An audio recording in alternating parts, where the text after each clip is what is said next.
नमस्कार, न्यूज के इकलौते फैमिली शो न्यूज की पाठशाला में आप सभी का बहुत स्वागत। मैं हूं सुशांत सिन्हा। ये वो पाठशाला जहां सबकी क्लास लगती है। रोज की तरह सबसे पहले आपको यही बताता हूं कि आज कौन कौन सी क्लास लगेगी, किस किस की क्लास लगेगी। नीतीश ने पैर छू लिए। मोदी ने इंडी गठबंधन को कैसे भिगो भिगो के आज धोया है, आज उसके बारे में आपको दिखाऊंगा। एनडीए की बैठक की वो तस्वीरें जो राहुल गांधी का सपना तोड़ देंगी। मोदी योगी की वो तस्वीर आ गई जो यूपी में पूरा माहौल सेट कर देगी, वो तस्वीर भी आपको दिखाऊंगा। नरेंद्र मोदी ने आज सिर झुकाया। कांग्रेस का झूठ खुद कैसे निकलकर सामने आया, यह भी दिखाऊंगा। इसके अलावा बात होगी अयोध्या की, जिसकी देश भर में चर्चा है। मोदी को वोट ना करके अयोध्या की जनता अब आंसू बहा रही है क्या? अयोध्या में कौन बोल रहा है कि मोदी को वोट ना करके बड़ी गलती कर दी बॉस? अयोध्या में बीजेपी की हार पर वो रिपोर्ट जो पूरी तस्वीर साफ कर देगी। इसके अलावा इस चुनाव में बहुत अजीबोगरीब चीजें हुई हैं। 5 डॉन की पत्नियों का चुनावी रिपोर्ट कार्ड दिखाऊंगा, जिसे देखकर आप हैरान रह जाएंगे। चुनाव के लिए 16 साल छोटी लड़की से शादी करके भी कैसे डॉन हार गया, यह भी दिखाऊंगा। लेकिन सबसे पहले दिन भर की बड़ी खबरों का रिवीजन, उसके बाद पहला चैप्टर।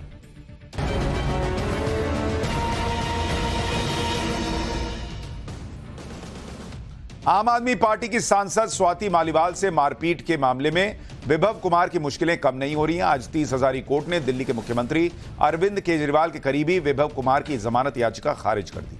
विभव कुमार पर 13 मई को मुख्यमंत्री आवास में स्वाति मालीवाल के साथ मारपीट का आरोप है, जिसके बाद कोर्ट ने विभव कुमार को 14 दिन की न्यायिक हिरासत में भेज दिया था।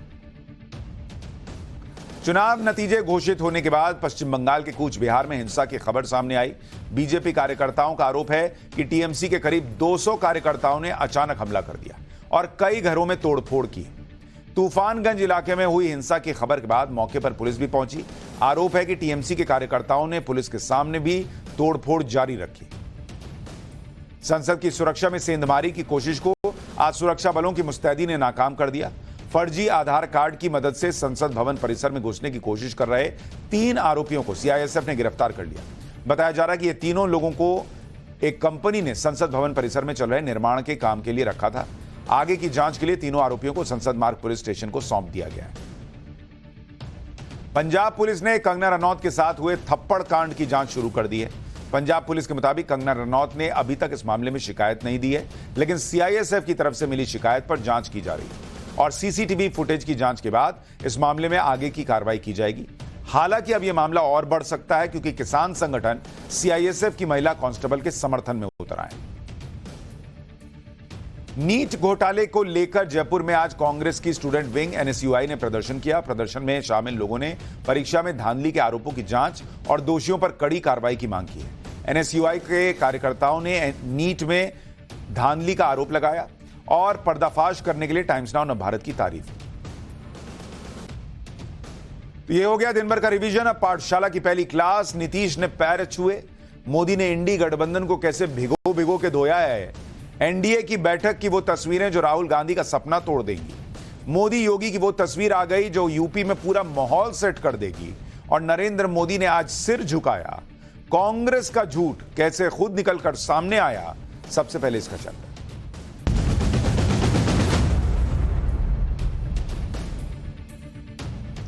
आज कुछ लोगों के दिल बहुत जल रहे होंगे। ये लोग ख्याली पुलाव पका रहे थे। इन्हें लगता था कि एनडीए के अंदर तो मार मचेगी, नायडू और नीतीश कुमार कुछ खेला कर देंगे और नरेंद्र मोदी तीसरी बार पीएम नहीं बन पाएंगे। आपको याद होगा राहुल गांधी चुनाव के वक्त भी कहते थे, लिख के रख लो, मोदी इस बार पीएम नहीं बनेंगे।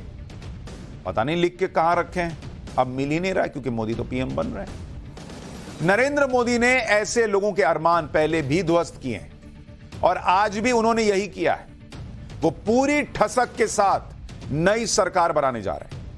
रविवार को संडे के दिन उनका शपथ ग्रहण समारोह होने जा रहा है और उस दिन की तस्वीरें देखकर तो ये लोग और जलेंगे भुनेंगे। सोशल मीडिया पे लोग लिख रहे हैं कि संडे को बरनौल की बिक्री जो है वो आसमान छुएगी, क्योंकि जब से रिजल्ट आया है तब से ये बेकार की उम्मीद लगाकर बैठ गए कि एनडीए के अंदर खेला होगा। लेकिन आज एनडीए ने बड़े धूमधाम से नरेंद्र मोदी को अपना नेता चुन लिया और पूरे कमिटमेंट के साथ नरेंद्र मोदी की लीडरशिप में सरकार चलाने का भरोसा दिया।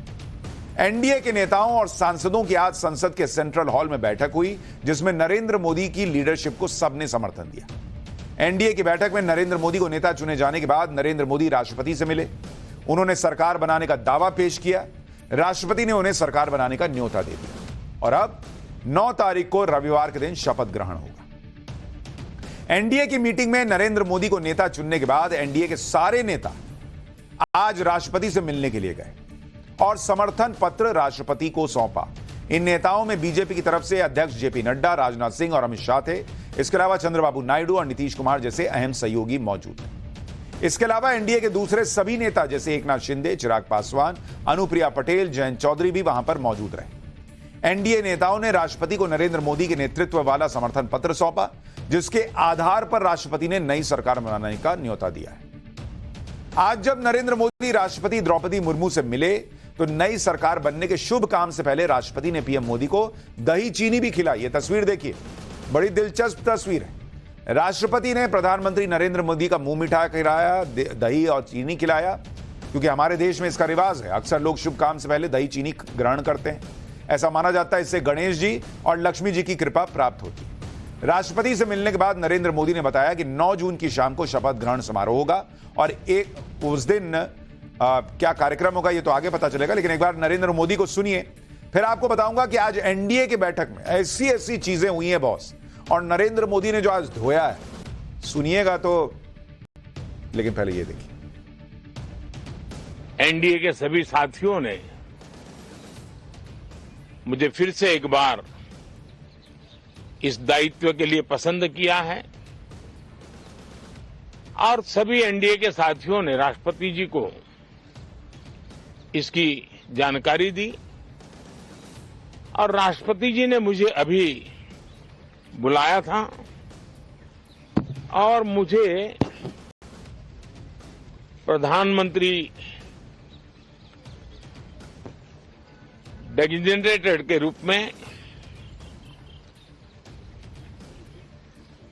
काम कर एक नियुक्ति दी है और मुझे शपथ समारोह के लिए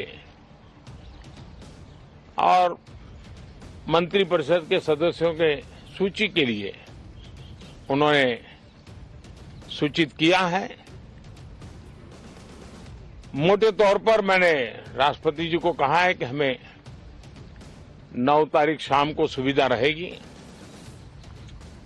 अब बाकी डिटेल तो राष्ट्रपति भवन वर्कआउट करेगा और हम तब तक मंत्रिपरिषद की सूची राष्ट्रपति जी को सुपुर्द करेंगे। उसके बाद शपथ समारोह होगा। एनडीए की बैठक में प्रधानमंत्री पद के लिए चुने जाने के बाद पीएम मोदी ने बीजेपी के वरिष्ठ नेताओं से आशीर्वाद ले लिया। पीएम मोदी ने बीजेपी के वरिष्ठ नेता लालकृष्ण आडवाणी के घर जाकर उनसे मुलाकात की और आशीर्वाद लिया। साल 2014 और 2019 में भी पीएम मोदी इसी तरह से लालकृष्ण आडवाणी का आशीर्वाद लेने के लिए गए। उसके बाद पीएम नरेंद्र मोदी बीजेपी के एक और वरिष्ठ नेता मुरली मनोहर जोशी से मिलने गए, उनका आशीर्वाद ग्रहण किया।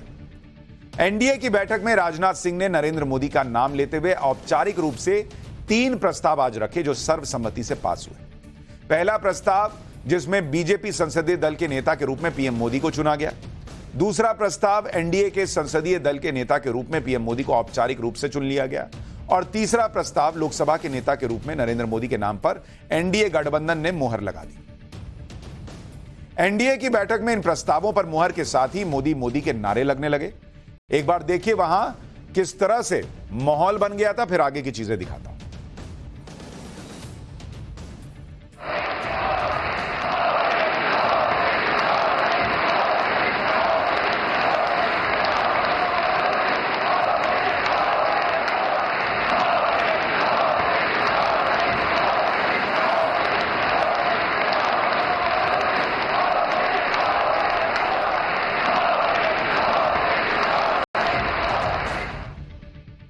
बहुत से लोगों के मन में यह भी सवाल है कि नरेंद्र मोदी गठबंधन की सरकार चलाएंगे कैसे? क्या उनके कामकाज करने का तरीका बदल जाएगा? क्या उनके जो गोल्स हैं वो बदल जाएंगे? क्या उनका जो विजन है विकसित भारत को लेकर वो बदल जाएगा? क्या सीटें कम आने से उनका काम के प्रति जो जोश है वो कम हो जाएगा? आज पीएम मोदी ने ऐसी सभी आशंकाओं को दूर कर दिया। पीएम मोदी ने यह क्लियर कर दिया कि उनके प्लान में कोई चेंज नहीं है बॉस। उन्होंने साफ कहा कि उनका तीसरा कार्यकाल बड़े फैसलों का है, यानी गठबंधन की सरकार में भी कड़े और बड़े फैसले जारी रहेंगे। पीएम मोदी ने कहा कि अगले 5 साल भी उनकी सरकार उसी गति और समर्पण भाव से चलेगी जैसे पहले चलती थी। पीएम मोदी ने फिर से देश को तीसरे नंबर की अर्थव्यवस्था बनाने का संकल्प दोहराया, यानी मैसेज साफ है कि अर्थव्यवस्था के लिए जो बड़े फैसले होने हैं वो नहीं रुकने वाले। पीएम मोदी ने साफ कहा कि यह सत्ता प्राप्त करने का जमावड़ा नहीं है, बल्कि हमें देश को आगे बढ़ाने के नाम पर वोट मिला है। यानी पीएम ने साफ कर दिया कि उनका तीसरा कार्यकाल भी नेशन फर्स्ट की भावना पर ही चलेगा। पीएम मोदी ने कहा कि उनकी सरकार विकास और गुड गवर्नेंस का नया अध्याय लिखेगी और सब मिलकर विकसित भारत के सपने को साकार करेंगे। पीएम मोदी ने आज एनडीए की बैठक में अगले 5 नहीं बल्कि 10 साल का विजन सबके सामने रखा। अभी आप सोच रहे होंगे कि बार बार पीएम मोदी क्यों कह रहा हूं, अभी तो उन्होंने शपथ नहीं ली। अभी आपने खुद सुना कि राष्ट्रपति ने उन्हें पीएम डेजिग्नेट के तौर पर एक तरह से अभी नियुक्त किया है, इसलिए इस शब्द का इस्तेमाल कर रहा हूं। एक बार सुनिए पीएम मोदी को, उन्होंने क्या कहा है, फिर वो तस्वीर दिखाऊंगा जिसने राहुल गांधी का सपना तोड़ दिया। साथियों, एनडीए सरकार में हम अगले 10 साल में, मैं बहुत जिम्मेवारी के साथ कह रहा हूं, अगले 10 साल में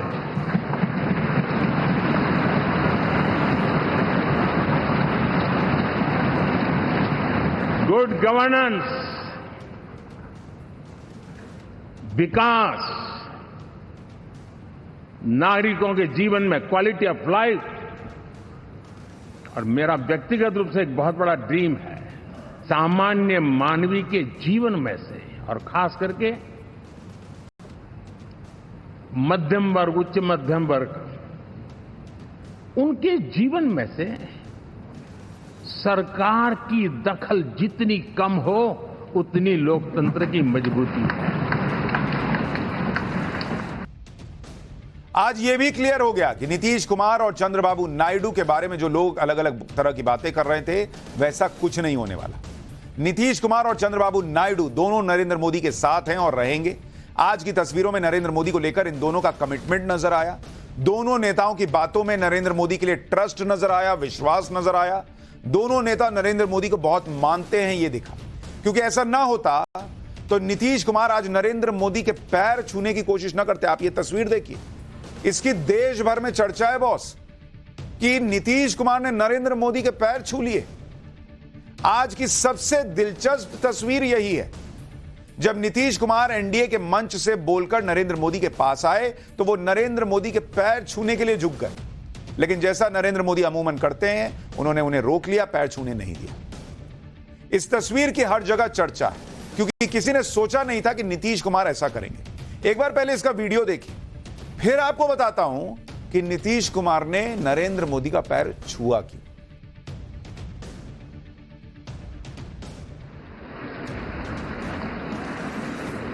मैं एनडीए के हमारे सम्माननीय साथी, शिवसेना के हमारे एनडीए के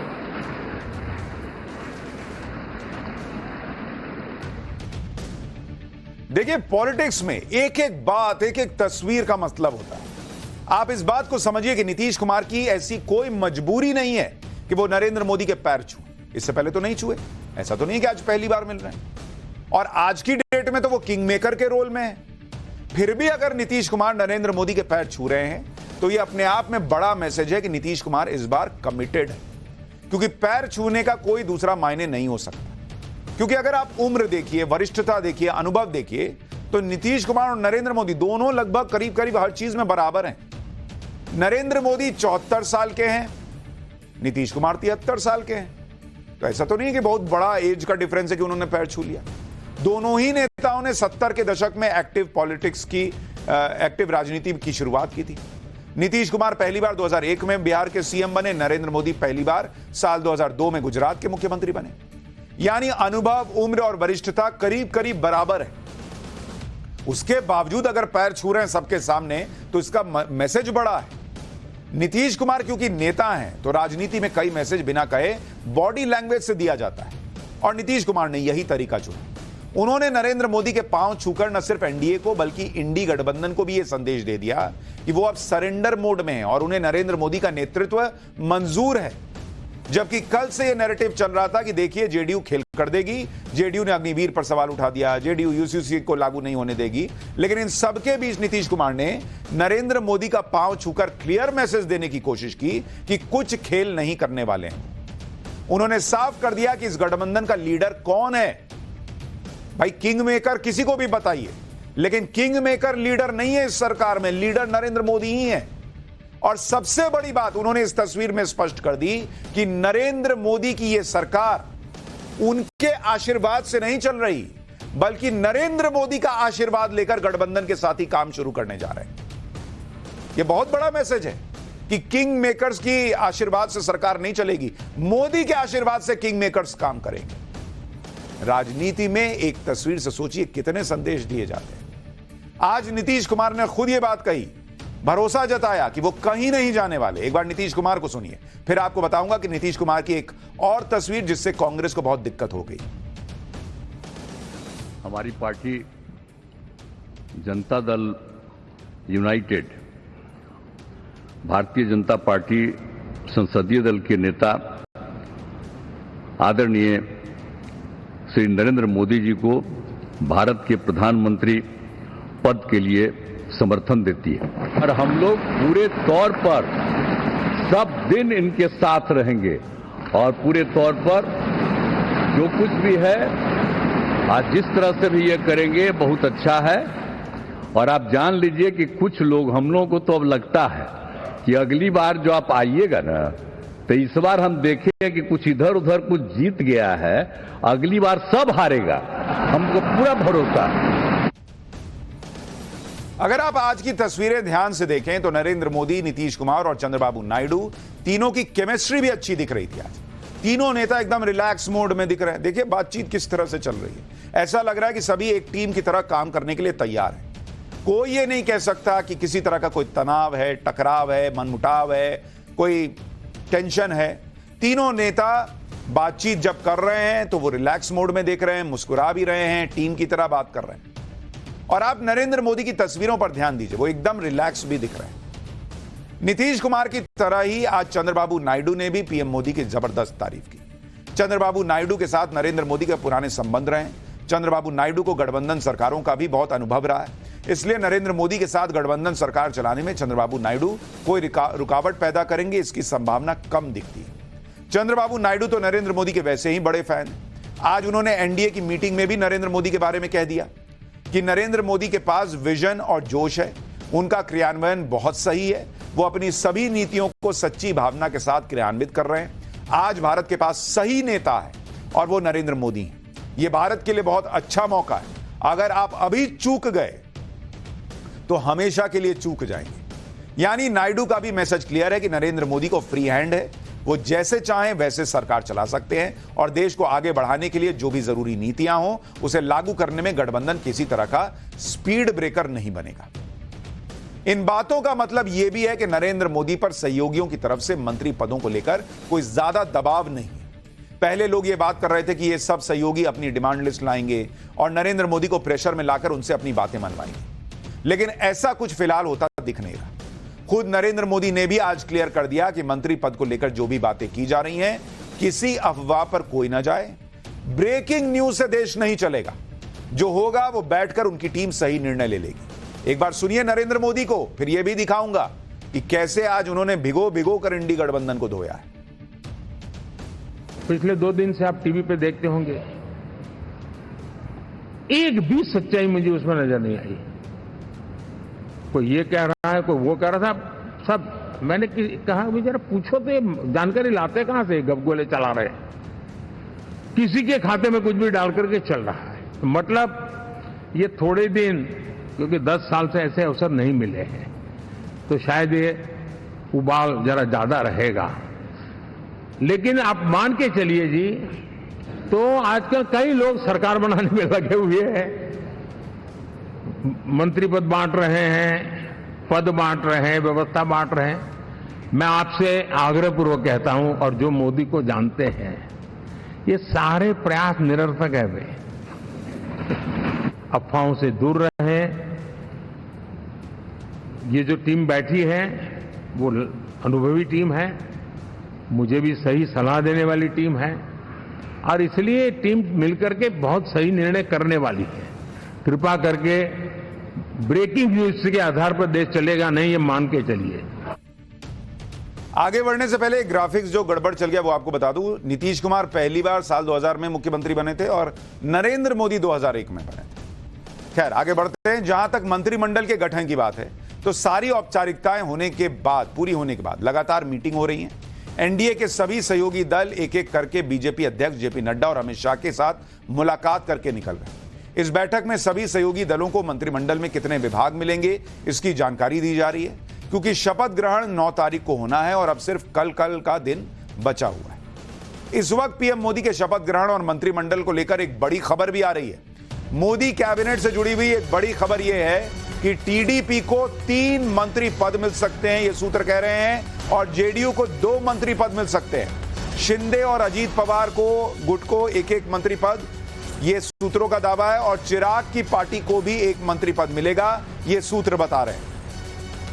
एनडीए की बैठक में सहयोगी दलों का नरेंद्र मोदी के प्रति समर्पण और एकजुटता को देखकर इंडी गठबंधन परेशान हो गया, क्योंकि इंडी गठबंधन को तो यही आस थी कि नीतीश कुमार और चंद्रबाबू नायडू उनके पाले में आ जाएंगे या फिर ये दोनों मिलकर नरेंद्र मोदी को मजबूरी वाली सरकार चलाने पर मजबूर कर देंगे। लेकिन अभी तक ऐसा कुछ होता दिख तो नहीं रहा है, इसलिए इंडी गठबंधन की बौखलाहट बढ़ रही है।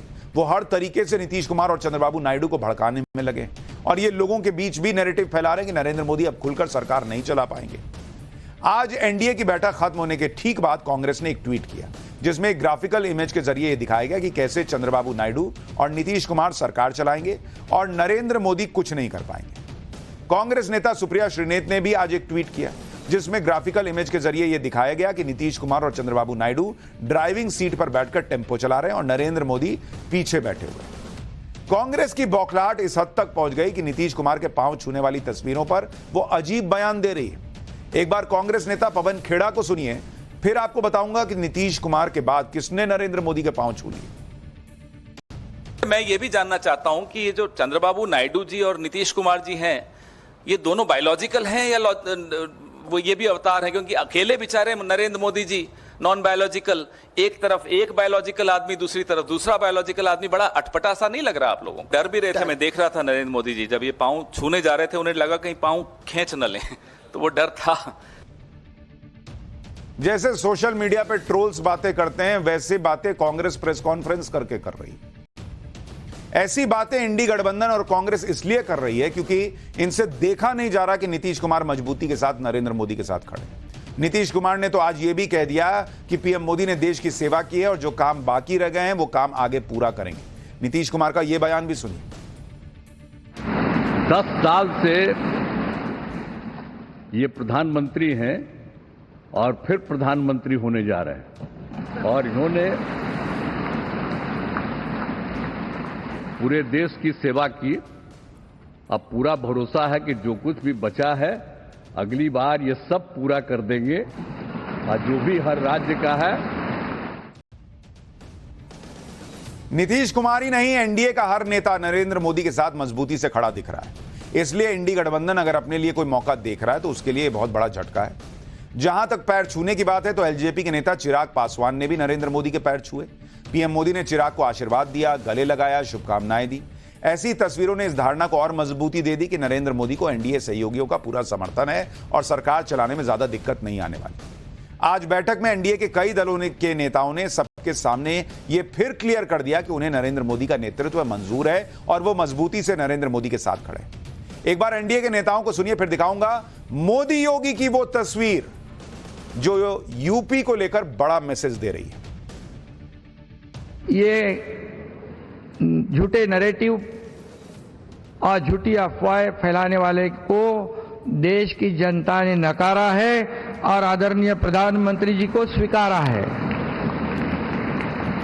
बाला साहेब ठाकरे जी के नेतृत्व में हमारे जो गठबंधन हुआ है, ये गठबंधन एक फेविकोल का जोड़ है, ये बिल्कुल टूटेगा नहीं। मेरी पार्टी राष्ट्रवादी कांग्रेस पार्टी की तरफ से एनडीए संसदीय दल के नेता पद पर श्री नरेंद्र मोदी जी के नाम का समर्थन करता हूं।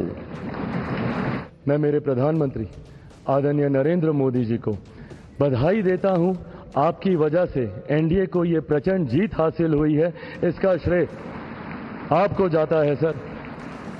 आप ही में वो इच्छा शक्ति थी कि जिसने इतिहास में इस तरीके की प्रचंड जीत को दर्ज कराने का काम किया। ये कोई सामान्य बात नहीं था कि लगातार तीसरी बार प्रधानमंत्री जी के नेतृत्व में एनडीए को इतनी बड़ी जीत मिलती गई। पर हम आश्वस्त करना चाहते हैं इस सदन को कि हम हर हालत में नरेंद्र मोदी जी के साथ और एनडीए के साथ रहेंगे, समर्थन करते हैं। माननीय प्रधानमंत्री जी, आपका ये पूरा एनडीए परिवार मजबूती के साथ आपके पीछे और आपके साथ खड़ा है। आप हमारा नेतृत्व करें। राष्ट्र निर्माण के हर संकल्प को पूरा करने के लिए हम सभी एकजुट होकर पूरी तत्परता से कार्य करेंगे।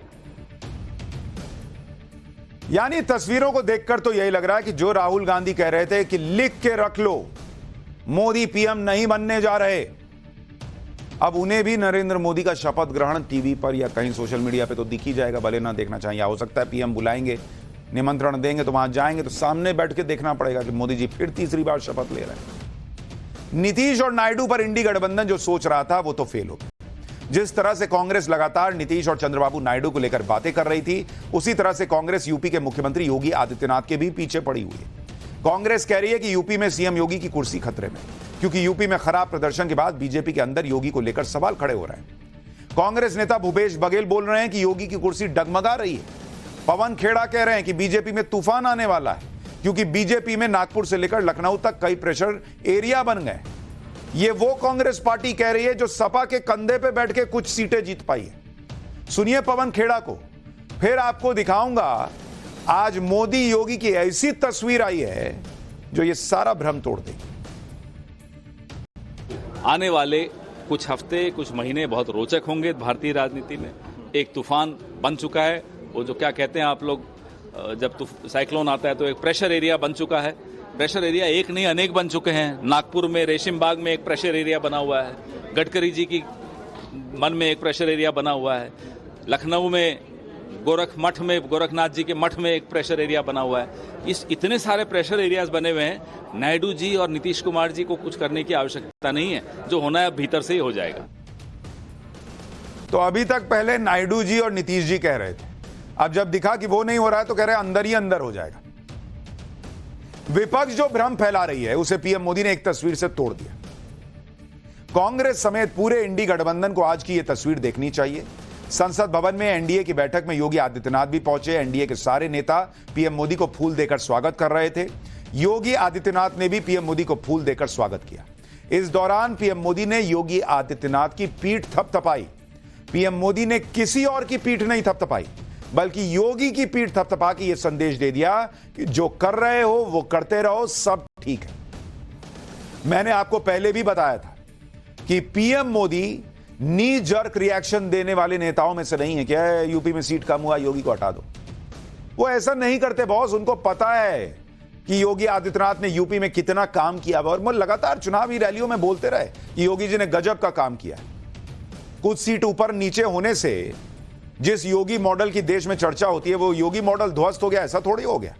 तो आज उन्होंने, आप देखिए ना, इतने में से किसी का पीठ नहीं थपथपाया, सिर्फ योगी आदित्यनाथ का पीठ थपथपाया। क्लियर मैसेज चला गया कि पीएम योगी आदित्यनाथ के काम से संतुष्ट भी हैं, खुश भी हैं, और मैसेजिंग चली गई।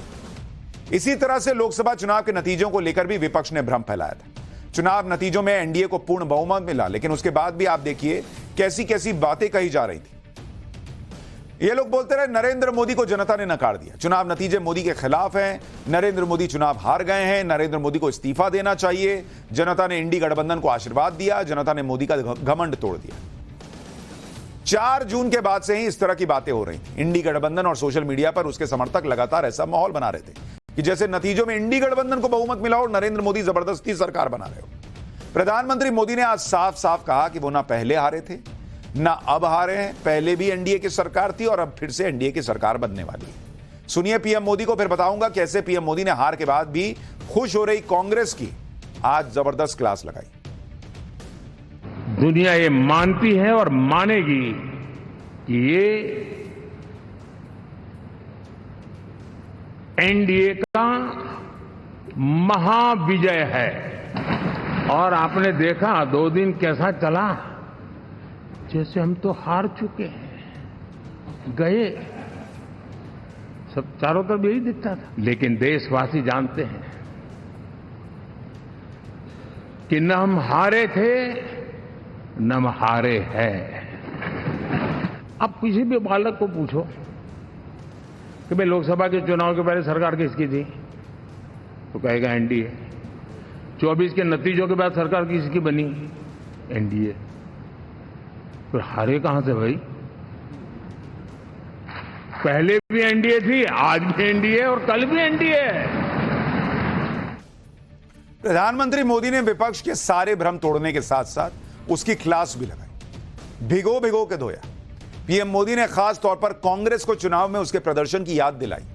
पीएम ने कहा कि 10 साल बाद भी कांग्रेस 100 सीट नहीं जीत पाई। पाठशाला में मैंने आपको इसके बारे में कल बताया भी था।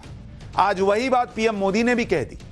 पीएम मोदी ने कहा कि पिछले 3 चुनावों में कांग्रेस को उतनी सीटें भी नहीं आई जितनी बीजेपी को इस बार अकेले मिली। सुनिए पीएम को। आप सोचिए 10 साल बाद भी कांग्रेस 100 के आंकड़े को नहीं छू पाई।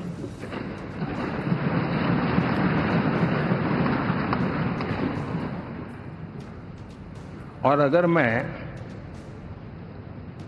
14, 19 और 24 3 चुनावों को जोड़ करके कहूं, कांग्रेस के 3 चुनाव जोड़ूं, तो इन 3 चुनावों में जितनी सीटें हमें मिली है उससे ज्यादा हमें इस चुनाव में मिली है। प्रधानमंत्री नरेंद्र मोदी आज जब संसद के संविधान भवन में पहुंचे तो सबसे पहले संविधान की मूल प्रति को प्रणाम भी किया। पूरे चुनाव में कांग्रेस ने यह नैरेटिव फैलाया कि मोदी सरकार संविधान बदलने जा रही है, लेकिन संसद से जो तस्वीरें आई वो कांग्रेस के इस नैरेटिव को तोड़ने के लिए काफी है। पीएम मोदी ने संविधान को प्रणाम किया और संविधान की मूल प्रति को माथे से लगाया, उसे उसके आगे नतमस्तक हुए। पीएम मोदी की इस तस्वीर ने कांग्रेस का नैरेटिव खत्म किया। उसके बाद अब कांग्रेस के नेता कह रहे हैं कि राहुल गांधी के आरोप सही थे, इसलिए पीएम मोदी ने संविधान को प्रणाम करके अपनी गलती सुधार ली। सुनिए एक बार कांग्रेस के नेताओं को, फिर बताता हूं कि ये इसमें भी कहां गलती कर बैठे हैं। मोदी जी जाके जो मूल प्रति है उसके सामने नतमस्तक हुए। क्या संदेश देना चाहते थे वो कि विपक्ष जो नैरेटिव बनाने की कोशिश कर रहा है वो गलत है? वो गुप्त संदेश था जो राहुल जी को वो दे रहे थे कि राहुल जी आप ठीक थे, मेरे से गलती हो गई। मैंने कहा ना 100 सीट पहुंच नहीं पा रहे। कई राज्यों में सुपड़ा साफ है। कुछ राज्यों में सीटें किसी के कंधे पर बैठकर आई हैं। जहां अपनी सरकार है वहां भी सीट नहीं जीत पाई है कांग्रेस, और बावजूद इसके माहौल वही है, महाराज की जय हो। राहुल जी ने अद्भुत कर दिया, राहुल जी ने यह कर दिया, राहुल जी की वजह से मोदी जी ने संविधान को प्रणाम कर लिया। इनका बस चले तो यह भी कह दे कि राहुल जी ने कह दिया था इसलिए मोदी जी सांस ले रहे हैं। भाई कांग्रेस कह रही है कि पीएम मोदी ने राहुल गांधी के आरोपों की वजह से संविधान को प्रणाम किया, लेकिन कांग्रेस 2014 और 2019 की तस्वीरें भूल गई क्या? 2019 की तस्वीर देखिए, जब नरेंद्र मोदी दूसरी बार प्रधानमंत्री बनने जा रहे थे तो एनडीए की बैठक इसी संविधान भवन में हुई थी और उस समय भी पीएम मोदी संविधान के आगे नतमस्तक हुए थे। ये 2019 की तस्वीर दिखा रहा हूं। तब तो राहुल गांधी ने नहीं बोला था कि मोदी जो है वो संविधान खत्म करने वाले हैं। उस समय तो कांग्रेस ये नैरेटिव चला भी नहीं रही थी कि पीएम संविधान बदल देंगे। इसी तरह से साल 2014 की यह तस्वीर देखिए, पीएम मोदी पहली बार संसद भवन पहुंचे थे तो लोकतंत्र के मंदिर संसद भवन को साष्टांग प्रणाम किया था। ये तस्वीरें साफ कह रही हैं कि लोकतंत्र और संविधान में पीएम मोदी की अटूट आस्था है और वो आज भी बरकरार है। लेकिन बोलने के लिए ईवीएम गड़बड़, डीएम गड़बड़, आज तक 150 डीएम को अमित शाह ने फोन किया, उसका सबूत नहीं दे पाए लोग, नाम लिख के नहीं दिया कि इस डीएम को फोन गया था। और आज पीएम मोदी शायद विपक्ष के सारे नैरेटिव तोड़ने के मूड में थे। संविधान के अलावा पीएम मोदी ने ईवीएम पर भी विपक्ष को आड़े हाथों लिया। पीएम ने कहा कि जो लोग ईवीएम पर सवाल उठा रहे थे उन सभी को खुद ईवीएम ने चुप करा दिया। सुनिए एक बार। तो मैंने किसी को पूछा, यार ये तो ठीक है आंकड़े वांकड़े, तो मुझे ये बताओ कि ईवीएम जिंदा है कि मर गया?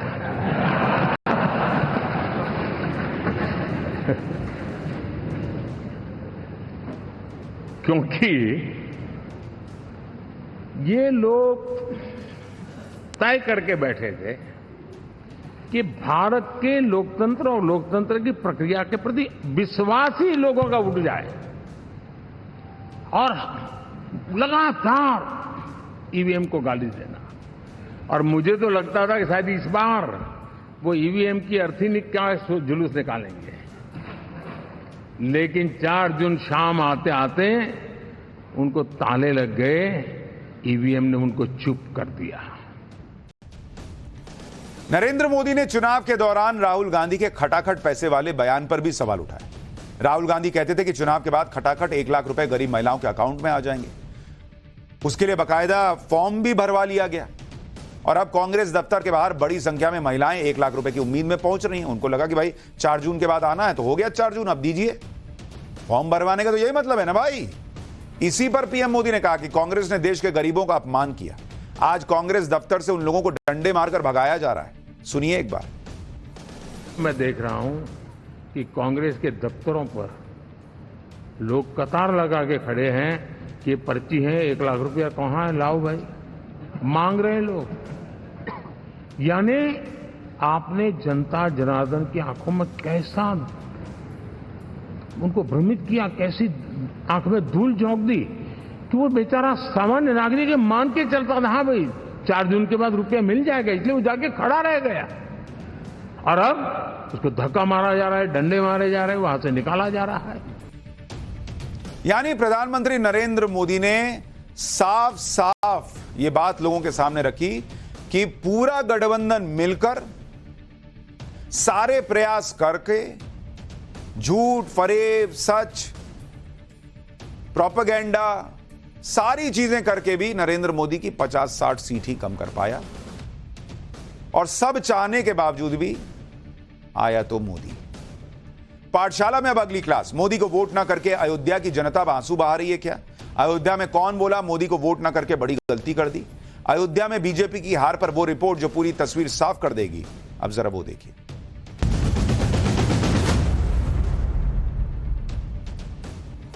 4 जून का रिजल्ट आए 3 दिन हो चुके हैं, लेकिन एक सीट के रिजल्ट की चर्चा हर जगह अभी भी चल रही है, और वो सीट है फैजाबाद की, यानी जिसे सामान्य बोलचाल की भाषा में लोग अयोध्या की सीट कहते हैं, जहां पर 500 साल के संघर्ष के बाद राम मंदिर बना था।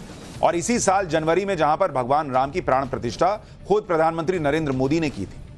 तब पूरा देश राम में था, अयोध्या में था। इसलिए जब अयोध्या के नतीजे आए और वहां पर बीजेपी हार गई तो बहुत लोगों को शौक लगा कि बॉस ऐसा कैसे कि अयोध्या में बीजेपी हार गई, इधर उधर कहीं होता तो आदमी सोचता भी। लोगों को यह झटका इसलिए लगा क्योंकि अयोध्या का इस बार का चुनाव कोई सामान्य चुनाव नहीं था। करोड़ों सनातनियों के 500 साल के संघर्ष, उनके बलिदान और भगवान राम के प्रति आस्था और उनके सम्मान से जुड़ा चुनाव था। देश के बहुत से लोगों का मानना है कि अयोध्या के लोगों ने इन सभी बातों को भुलाकर विपक्ष के बिछाए जाति के जाल में फंसकर बीजेपी को हरा दिया। लेकिन अब अयोध्या के बहुत से लोग यह मान रहे हैं कि जातीय समीकरण और बीजेपी के उम्मीदवार के प्रति नाराजगी के चलते बीजेपी के साथ बहुत गलत कर दिया। आगे बढ़ने से पहले आपको अयोध्या के लोगों की बातें सुनवाता हूं जो इस हार से बहुत निराश महसूस कर रहे हैं।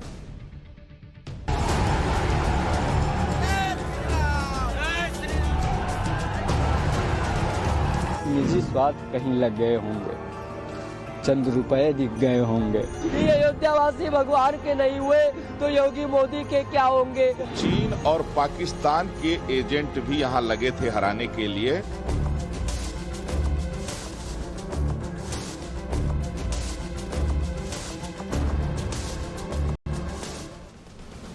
अयोध्या में बीजेपी के हार से हर कोई हैरान है। इस हार ने देश के करोड़ों हिंदुओं को निराश कर दिया, क्योंकि ज्यादातर लोगों ने इस आम चुनाव को अध्यात्म और सनातन की जीत से जोड़कर मान लिया था। बहुत से लोग तो अयोध्या के वोटरों से नाराज भी हैं, इसलिए सोशल मीडिया पर कई तरह से अपनी नाराजगी जाहिर कर रहे हैं। लोग लिख रहे हैं कि 500 सालों के एक संघर्ष के बाद अयोध्या में भव्य राम मंदिर बनकर तैयार हुआ। 22 जनवरी को प्राण प्रतिष्ठा महोत्सव की तारीख इतिहास में दर्ज हो गई। राम मंदिर के निर्माण से पूरा अयोध्या शहर भी बदल गया। यहां नया एयरपोर्ट बनाया गया, रेलवे स्टेशन, हाईवे, सरयू नदी पर घाटों पर नए निर्माण से पूरा शहर राममय हो गया।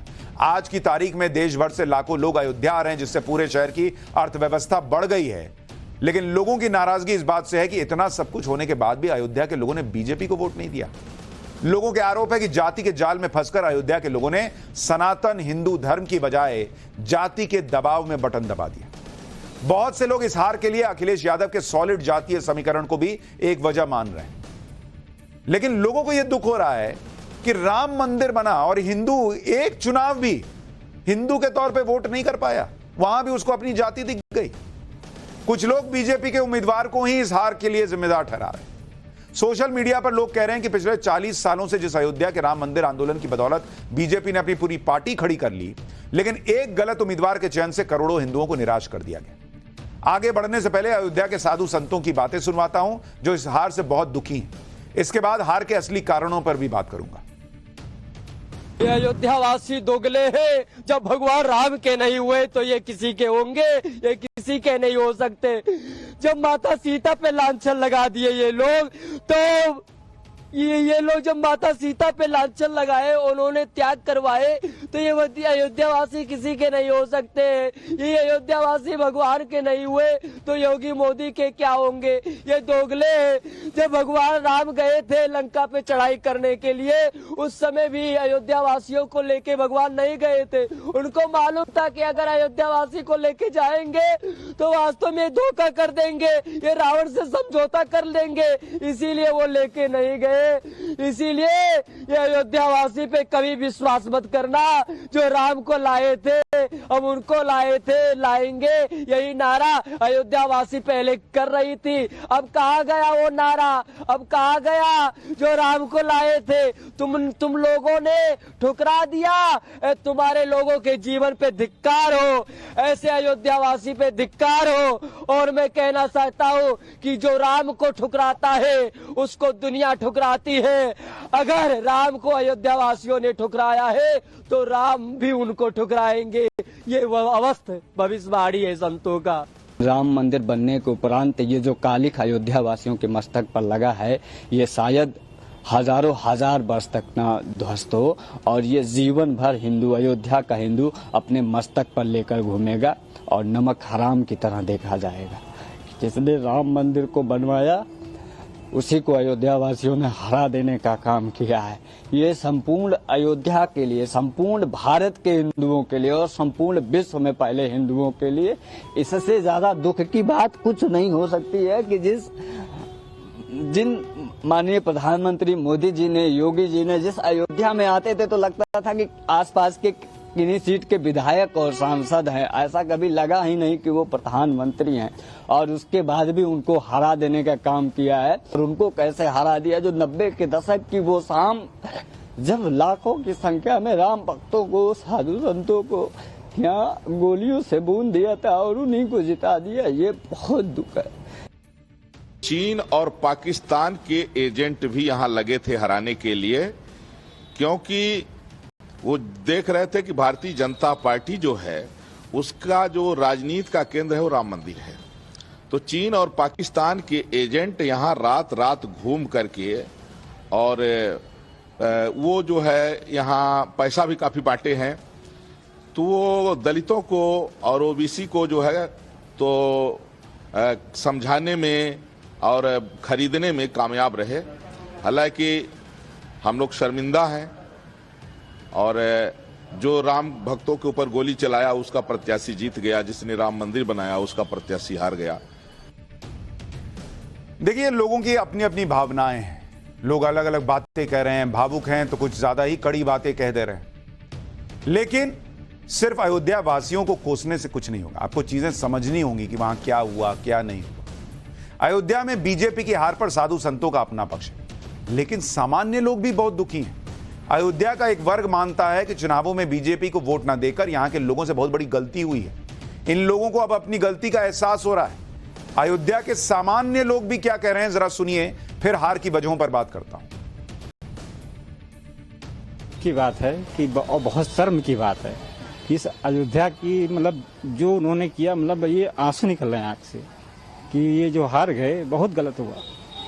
मतलब पूरे अयोध्या का जो है एकदम से ये बेकार हो गया सब कुछ, बहुत ही बुरा हुआ। मतलब इतना शर्मनाक बात है कि जिस अयोध्या के लिए मोदी जी ने इतना कुछ किया, इतना त्याग किया, इतना सब कुछ किया, उसके लिए इन्होंने पूरा एकदम खत्म कर दिया सब।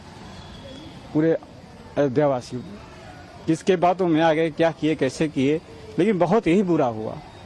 ये सोचना ही बहुत बुरा है। मतलब पूरे देश में अयोध्या का एकदम से पूरा अस्तित्व ही खत्म कर दिया इन लोगों ने। जो उन्होंने इतना ऊंचा मतलब विश्व स्तर पर लेकर गए, ये लोग मारे एकदम पूरा उसको गड्ढे में डाल दिए सब। बहुत सारा दुख है, अब इसको शब्दों में हम व्यक्त नहीं कर सकते, क्योंकि ये पूरा एक जोन था। 500 साल बाद राम मंदिर का यहाँ पे पूरा हम लोग देख सकते हैं अपने प्रत्यक्ष आंखों से। उसका जो है योगदान बीजेपी का इसमें बहुत बड़ा है। इन्होंने कुछ नहीं किया, राम मंदिर के चौकट नहीं धांगा, वो शैतानों ने गोली चलवाया राम भक्तों के ऊपर। ये हिंदुस्तान हिंदू नमक कहिए, जय श्री राम नत कहिए इनको। इससे हम लोग बहुत दुखी हैं, लेकिन अयोध्या वालों ने जो ये काम किया है बीजेपी को हरा करके, ये बहुत ही गलत काम किया है और बहुत दुख हो रहा है कि अयोध्या का इतना विकास हुआ, मोदी जी ने इतना विकास करवाया, अयोध्या चमक गई। पूरे दुनिया में, विश्व में हर जगह देखिए धर्म स्थान है, रोड है, हर जगह मतलब कायाकल्प हो गया है। लेकिन ये जो यहाँ घटना घटी है, इससे हम लोग बहुत दुखी हैं। यानी अयोध्या के लोग भी कह रहे हैं कि ये गलत हो गया बॉस। अयोध्या में बीजेपी की हार पर सिर्फ अयोध्या के लोगों में ही मायूसी नहीं है, बल्कि अयोध्या के आसपास दूसरे इलाके जैसे बस्ती और बहराइच में भी लोग बीजेपी की हार से हैरान और दुखी हैं। अयोध्या में बीजेपी की हार पर बस्ती और बहराइच के लोगों ने क्या कहा, यह भी सुनिए। फिर आपको समाजवादी पार्टी का जातीय समीकरण बताऊंगा जिसके चक्कर में हिंदू वोट बढ़ गया। निश्चित तौर पर जो करोड़ों भक्त हैं उनको धक्का लगा है, लेकिन वहां भारतीय जनता पार्टी की हार नहीं होनी चाहिए थी। अयोध्या अयोध्या है, अयोध्या के बारे में तमाम जो भ्रांतियां फैलाई जा रही हैं गलत है, और ये बात सत्य है कि रणनीतिक चूक के नाते वहाँ भारतीय जनता पार्टी चुनाव हारी, मत नहीं कम हुआ है। दूसरे राज्य से यहाँ अधिकारियों की नियुक्ति हुई अयोध्या में जो हिंदी को नहीं जानते हैं, और उन लोगों ने अयोध्या वासियों की उपेक्षा की। इससे अयोध्या के लोग नाराज थे। अयोध्या की हार हिंदुओं की हार है, और इसका मुख्य कारण मुझे लगता है कुछ गलत बयान नेताओं द्वारा दिया गया, उसके द्वारा अयोध्या में कम सीटें मिली भाजपा को। लोगों ने तोड़फोड़ को ज्यादा प्रायोरिटी दी, ना कि जो उनका विकास हुआ, जो उनको उसके बदले सुविधाएं दी गई उसको ध्यान में रखा गया। अयोध्या में बीजेपी की हार जान लीजिए कि ये हम सभी युवा हिंदुओं की हार है। हम लोग भी बहुत सोच में पड़े हुए हैं कि आखिर ये चुनाव कैसे भारतीय जनता पार्टी हारी है। मंदिर वहाँ पे विराजमान हुई और उसके बाद भी अगर वहाँ पे हिंदुओं ने वोट नहीं दिया तो ये हम लोग के लिए बहुत सोच का विषय है और बहुत निंदनीय विषय है कि वहाँ पे हम लोगों को वोट जरूर भारतीय जनता पार्टी को देना चाहिए था।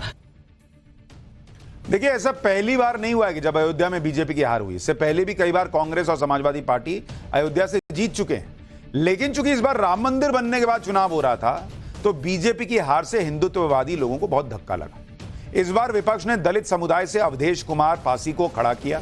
इस जातीय समीकरण के सामने हिंदुत्व का मुद्दा पीछे रह गया।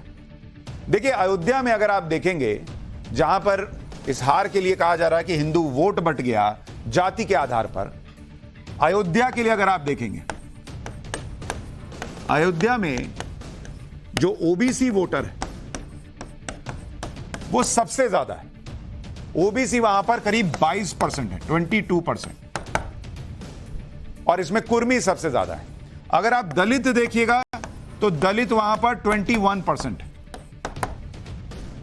इसमें पासी सबसे ज्यादा है जिसके कैंडिडेट खड़े थे, और मुसलमान यहां पर 18% है, मुस्लिम 18%। ये फैजाबाद सीट का आपको बता रहा हूं। और इन तीनों को अगर आप मिला दीजिए तो ये ऑलमोस्ट 60% हो जाता है। यहां पर सवर्ण वोट जो है अपर कास्ट का, वो सवर्ण जो है वो 29% है, करीब 29%। यह भी माना जा रहा है कि अयोध्या में बड़ी संख्या में सवर्ण वोटर चुनाव में वोट डालने ही नहीं निकला। इसके अलावा ओबीसी और दलित वोटर का एक साथ आना और मुस्लिम यादव वोटर के एकमुश्त बंपर वोटिंग से बीजेपी को हार का सामना करना पड़ा। बहुत से लोगों के मन में यह सवाल है कि 2014 और 19 के चुनावों में जो ओबीसी, दलित और यादव वोट बड़ी संख्या में बीजेपी को मिला था, वो अचानक 2024 में समाजवादी पार्टी को कैसे मिल गया। इसे भी समझिए। फैजाबाद लोकसभा के अंदर 5 विधानसभाएं आती हैं। 2022 के विधानसभा चुनाव में इन 5 में से 4 सीटें बीजेपी ने जीती थी, जबकि सिर्फ 1 सीट समाजवादी पार्टी के अवधेश प्रसाद के पास गई थी, जो इस बार सांसद का चुनाव जीत गए। इसके अलावा बीजेपी के लल्लू सिंह 2014 और 2019 में अयोध्या से 2 बार सांसद चुने गए। 2014 में बीजेपी को 28% वोट मिला था, जो बढ़कर 2019 में 49% तक चला गया। लेकिन इस बार 2024 में बीजेपी का वोट प्रतिशत गिरकर 44% रह गया, यानी बीजेपी को सीधे 5% वोट का नुकसान हुआ और इसी में बीजेपी हार गई। यानी जातीय समीकरण के सामने राम मंदिर का मुद्दा पीछे रह गया और हिंदू वोट बट गया। 1957 के बाद ऐसा पहली बार हुआ है कि जब अयोध्या की जनता ने दलित उम्मीदवार को सांसद के तौर पर चुना है।